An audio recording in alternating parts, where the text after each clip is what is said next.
सभी को राधे राधे। आज निर्जला एकादशी है तो उसकी पूजा विधि विधान से कर रही हूँ, उसे देखिए और उसकी महात्म और कथा को भी सुनाऊंगी, उसे सुनिए। ज्येष्ठ शुक्ल पक्षी एकादशी को निर्जला एकादशी या भीमसेनी एकादशी कहते हैं, क्योंकि वेद व्यास जी की आज्ञा के अनुसार भीमसेन ने इसे धारण किया था। शास्त्रों के अनुसार इस एकादशी के व्रत से दीर्घायु तथा मोक्ष मिलता है। इस दिन जल नहीं पीना चाहिए। इस एकादशी के व्रत रहने से वर्ष की पूरी 24 एकादशियों का फल मिलता है। ये व्रत करने के पश्चात द्वादशी को ब्रह्म बेला में उठकर स्नान, दान तथा ब्राह्मण को भोजन कराना चाहिए। इस दिन ओम नमो भगवते वासुदेवाय मंत्र का जाप करके गोदान, स्वर्णदान, छत्र, फल आदि दान करना वांछनीय है। अब इसकी कथा सुनिए। एक समय की बात है, भीमसेन ने व्यास जी से कहा कि हे भगवान, युधिष्ठिर, अर्जुन, नकुल, सहदेव, कुंती तथा द्रौपदी सभी एकादशी के दिन उपवास करते हैं तथा मुझसे भी यही कार्य करने को कहते हैं। मैं कहता हूँ कि मैं भूख बर्दाश्त नहीं कर सकता। मैं दान देकर तथा वासुदेव भगवान की अर्चना करके उन्हें प्रसन्न कर लूँगा। बिना व्रत किए जिस तरह हो सके मुझे एकादशी का फल बताइए। मैं बिना काया क्लेश के ही फल चाहता हूँ। इस पर वेद व्यास जी बोले, हे वृकोदय, यदि तुम्हें स्वर्गलोक प्रिय है तथा नरक में सुरक्षित रहना चाहते हो तो दोनों एकादशियों का व्रत रखना होगा। भीमसेन बोले, हे देव, एक समय के भोजन से तो मेरा काम न चल सकेगा। मेरे उदर में वृक नामक अग्नि निरंतर प्रज्वलित रहती है।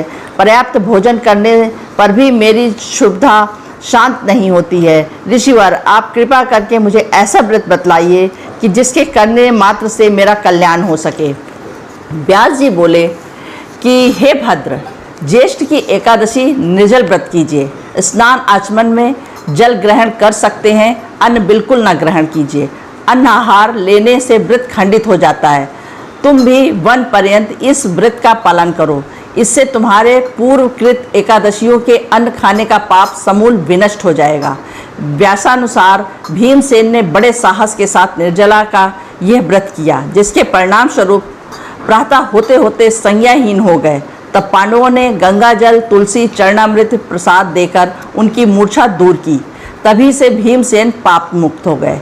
तो जिस प्रकार भीमसेन ने इतना कठिन व्रत निर्जला एकादशी किया था और वो पाप मुक्त हो गए, उसी प्रकार आप लोग भी अगर हो सके तो इस एक व्रत को करिए। इस एक व्रत के करने से पूरी 24 एकादशियों का फल मिलता है। जो आपने पूरी 24 एकादशियों में अगर कोई अन्न खाया होता है उसके पाप से आप मुक्त हो जाते हैं।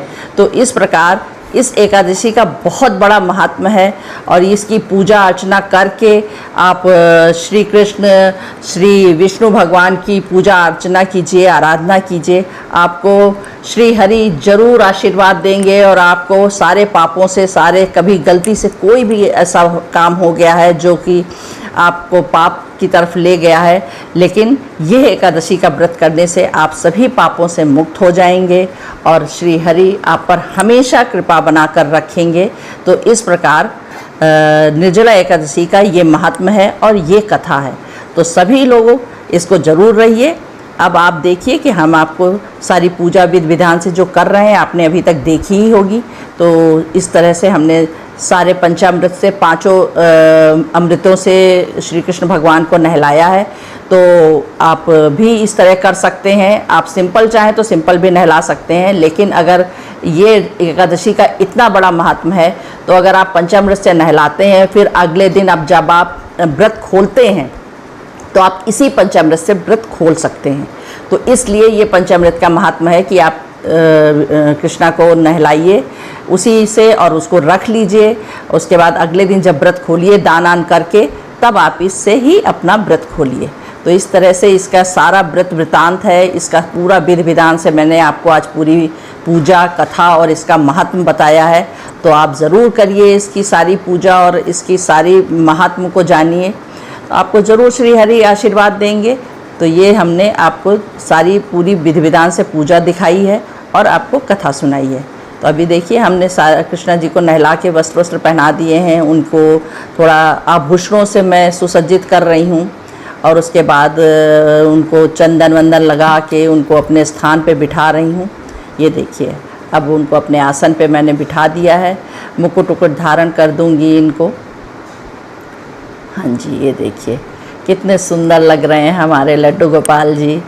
पुष्प अर्पित करिए आप भी। सब पूजा अर्चना एक ही तरह की होती है, बस ये बहुत बड़ी एकादशी होती है इसलिए पूरा पंचामृत बना दिया है हमने 5 अमृतों से स्नान करा के। तो श्री हरि के चरणों का जो पंचामृत होता है, अब ये देखिए फलों का भी भोग लगा दे रहे हैं। तुलसी दल हर एक में अगर आप डालते हैं तो बहुत अच्छा होता है, क्योंकि भोग लगाने के टाइम तुलसी दल का बहुत बड़ा महात्म्य है, तो तुलसी दल ज़रूर डालिए।